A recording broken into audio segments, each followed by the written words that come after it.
Assalamu alaikum. I am Saidar Kabatul Shirazi, student of third year BS Environmental Science. Today my presentation topic is marine pollution and its control. आज की इस presentation में हम marine pollution के introduction को study करेंगे। Marine pollution जो pollutants काज कर रहे हैं उसको उनको स्टडी करेंगे, सोर्सेज को स्टडी करेंगे और पॉल्यूटेंट के इफेक्ट को स्टडी करेंगे मैरीन पे, और prevention and control of marine pollution study करेंगे एंड कंक्लूजन को स्टडी करेंगे। Next introduction. हमारी अर्थ क्रस्ट का 71% जो है वो वाटर पर मुश्तमिल है और अर्थ पर लाइफ के केमिकल एंड बायोलॉजिकल बैलेंस के लिए ये बहुत अहम किरदार अदा करता है and food security, transportation and commerce के लिए भी अहम है ओशन। और ह्यूमन एक्टिविटी जो एंथ्रोपोजेनिक एक्टिविटीज़ हैं उनकी वजह से जो हमारा ओशन है, हमारा मैरीन है, वो क्या हो रहा है, पॉल्यूट हो रहा है। और मैरीन पॉल्यूशन की वजह से जो मैरीन की एक्वेटिक लाइफ है उनका हैबिटेट लॉस हो रहा है और साथ साथ fish, mammals and coral reefs जो मैरीन में उनकी डेथ हो रही है। और जो पॉल्यूटेंट हैं जो मैरीन को पॉल्यूट करते हैं वो उनमें पेस्टिसाइड्स हैं, पीसीबीज हैं, वो क्या अकोमुलेट हो जाते हैं फिश या डिफरेंट ऑर्गेनिज्म की बॉडी में और वो बाद में रफ्ता रफ्ता क्या फूड चेन का हिस्सा बन जाते हैं, फूड चेन में भी शामिल हो जाते हैं और ऑर्गेनिज्म में रिप्रोडक्टिव डिसऑर्डर कॉज करते हैं। Next marine pollution. Marine pollution होता क्या है? मैरीन पॉल्यूशन एक अनडिजायरेबल चेंज है इन द मैरीन और इसमें ओशन में क्या है, फिजिकल, केमिकल और बायोलॉजिकल चेंजेस हो जाती हैं और मैरीन पॉल्यूशन में कंटामिनेशन हो जाती है पॉल्यूटेंट की।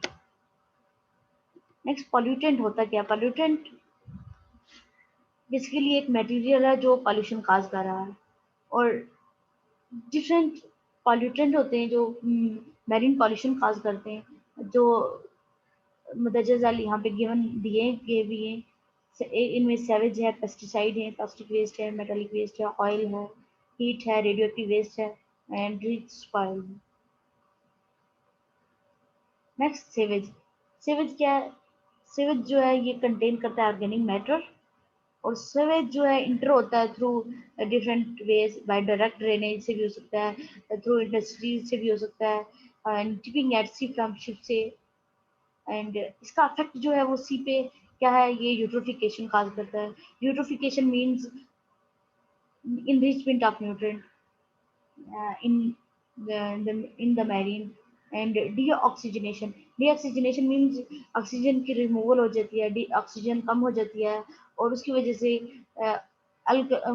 से जो है मैरीन में डेड जोन क्रिएट हो जाता है और सेवेज जो है सैलिनिटी को रिड्यूस कर देता है और इसकी वजह से डिजॉल्व ऑक्सीजन जो होती है मैरीन में वो कम हो जाती है और बायोलॉजिकल ऑक्सीजन डिमांड जो होती है वो बढ़ जाती है। Next pesticides. आप जानते हैं कि जो हमारा कंट्री है पाकिस्तान एग्रीकल्चर कंट्री है, इसमें जो फार्मर होते हैं वो अपनी यील्ड को, क्रॉप्स की प्रोडक्शन को इंक्रीज करने के लिए पेस्टिसाइड को यूज करते हैं। पेस्टिसाइड एक ऑर्गेनिकली एक्टिव केमिकल्स है जो पेस्ट को किल करने के लिए हम यूज करते हैं। पेस्टिसाइड समुद्र में इंटर होता है through different ways, through atmosphere, through agriculture run off, through intentional dumping in the C.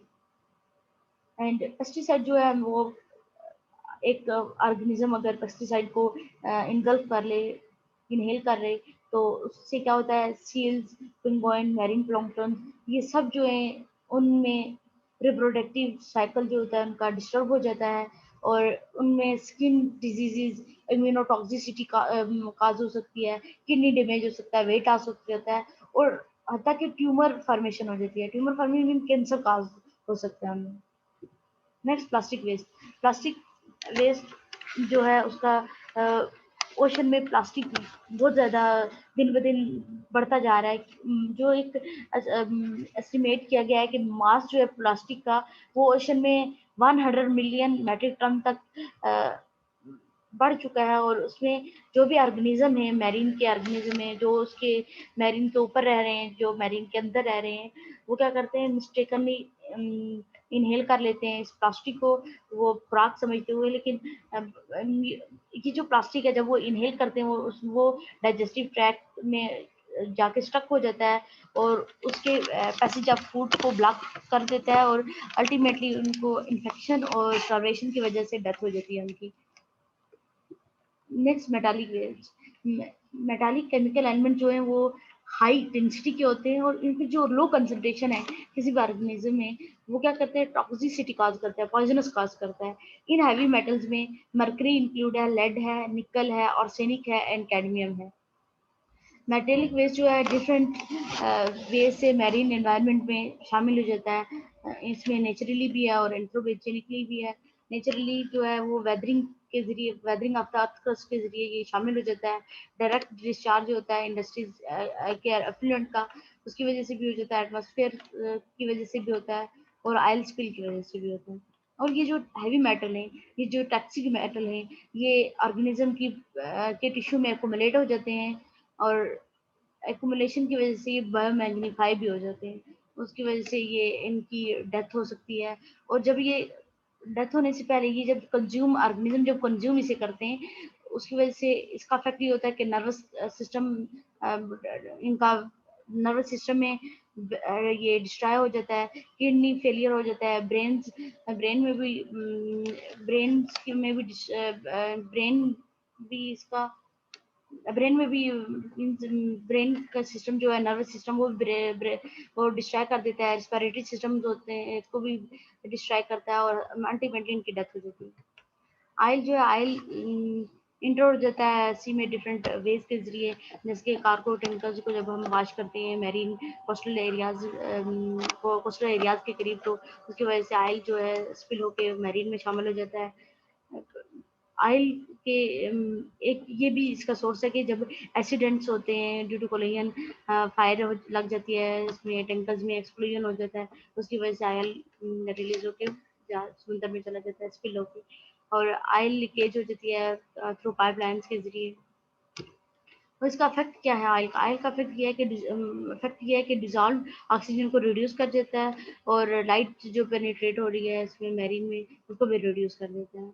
Oil spill की वजह से ये होता है कि ये एक्वेटिक फ्लोरा की में क्या करता है, एक्वेटिक फ्लोरा को डिस्ट्रॉय कर देता है और जो फूड चेन है उसको डिस्ट्रॉय कर देता है, इकोसिस्टम को डिस्ट्रॉय कर देता है।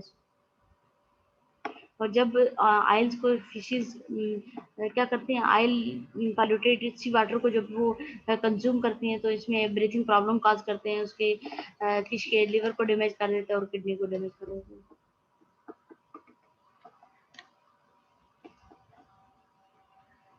थर्मल मैरीन पॉल्यूशन का एक सोर्स ये है कि न्यूक्लियर पावर प्लांट की वजह से थर्मल मैरीन पॉल्यूशन हो रही है और थर्मल पावर प्लांट की वजह से हो रही है। और ये जो पावर प्लांट है ये क्या करते हैं, कूलिंग के लिए सी वाटर को लेते हैं और जब वो रिटर्न करते हैं तो तब उनका जो टेम्परेचर होता है वो उस वाटर का बढ़ जाता है।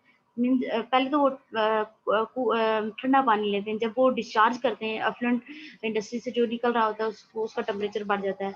जो क्या करते हैं, मेरीन एक्वेटिक जो एक्वेटिक लाइफ है उसको माइग्रेट होने पर मजबूर करते हैं और उसके जो इक्वेटिक जो उसका जो इन्वायरमेंट है उसमें लैक ऑफ ऑक्सीजन हो जाती है और मैरीन लाइफ की डेथ हो जाती है। रेडियो एक्टिव वेस्ट में रेडियो एक्टिव वेस्ट जो है मैरीन में थ्रू डिफरेंट प्रोसेसेस की जरूरत है, नेचुरल प्रोसेसेस भी होता है। न्यूक्लियर वेपन की टेस्टिंग की जाती है इसके में कोस्टल एरियाज के करीब, उसकी वजह से पॉल्यूशन काज होती है। न्यूक्लियर रिएक्टर के जो ऑपरेशन हो रहे थे कभी कभी इंटेंशनली भी होते हैं और कभी अनइंटेंशनली भी डिस्चार्ज हो रहा होता है मैरीन में इसका। और अच्छा, कभी कभी ड्रिलिंग करते हुए, अंडरग्राउंड ड्रिलिंग करते हुए कभी कभी रेडियो एक्टिव वेस्ट जो होते हैं वो पॉल्यूशन काज करते हैं मैरीन में। इसकी प्रिवेंशन और कंट्रोल ये है मैरीन पॉल्यूशन का कि अगर कोई वेस्ट जनरेट हो रहा है, जो पॉल्यूशन हो रहा है उसको जो उसको रीयूटिलाइज किया जाए, रिसाइकल किया जाए और रिनोवेट किया जाए इस वेस्ट को, और रिमूवल किया जाए, पॉल्यूटेंट्स को रिमूव किया जाए इससे। और अगर ऑयल पॉल्यूशन हो रही है तो उसको उसको डिफरेंट मेथड के जरिए उसको कंट्रोल किया जाए। जैसे कि अगर आयल मैरीन की सरफेस पे अगर आयल स्पिल हो भी गया है, तो उसके उसके ऊपर हाई डेंसिटी पाउडर डाला जाए, ताकि जो आयल है वो बॉटम में जाके सunk हो जाए, उसको बायोडिग्रेड किया जाए और बर्निंग का प्रोसेस किया जाए। एंड जो फास्फोरस एग्रीकल्चर रन ऑफ्स के जरिए मैरीन में शामिल हो गया है, उसको उसको रिमूव करने के लिए इलेक्ट्रोलाइसिस का मेथड अपनाया जाए, और अप्रोप्रिएट मेथड को अडॉप्ट किया जाए हैवी मेटल को मैरीन पॉल्यूशन से रिमूव करने के लिए। और रेडियो एक्टिव वेस्ट को भी रिमूव करने के लिए क्या किया जाए, आयन एक्सचेंज टेक्निक्स को यूज़ किया जाए, ताकि उसको मैरीन पॉल्यूशन होने से बचाया जाए। और सी माइनिंग के इम्पैक्ट को मिनिमाइज किया जाए through different proper mining techniques को यूज़ करते हुए, और अवेयरनेस क्रिएट की जाए मैरीन पॉल्यूशन के हवाले से। और लोकल कम्युनिटीज़ को बताया जाए कि सी को प्रोटेक्ट किया जाए, जो कोस्टल एरियाज़ के करीब जो कम्युनिटी रहती है उनको अवेयर किया जाए इसके हवाले से। और इंडस्ट्रियल यूनियन जो भी लगे हुए हैं उनके ऊपर रिस्ट्रिक्शन स्ट्रिंजेंट रूल्स बनाए जाएँ, ताकि वो मैरीन को पॉल्यूट होने से बचाएं, ताकि कंट्रोल इंस्ट्रूमेंट इंस्टॉल करें अपनी इंडस्ट्रीज में। लास्ट कंक्लूजन ये है कि लोगों में अवेयरनेस दी जाए मैरीन पॉल्यूशन के हवाले से, और ये भी बताया जाए कि मैरीन वाटर जो है वो पॉल्यूटेंट के जरिए पॉल्यूट हो रहा है, तो ताकि पॉल्यूटेंट का डिस्चार्ज बहुत कम मैरीन में किया जाए। इसके लिए सबसे ज़रूरी ये है कि आप स्ट्रिंजेंट रूल्स बनाएं और लोगों तक अवेयरनेस पहुंचाएं, ताकि वो मैरीन को पॉल्यूट होने से बचाएं। Thank you.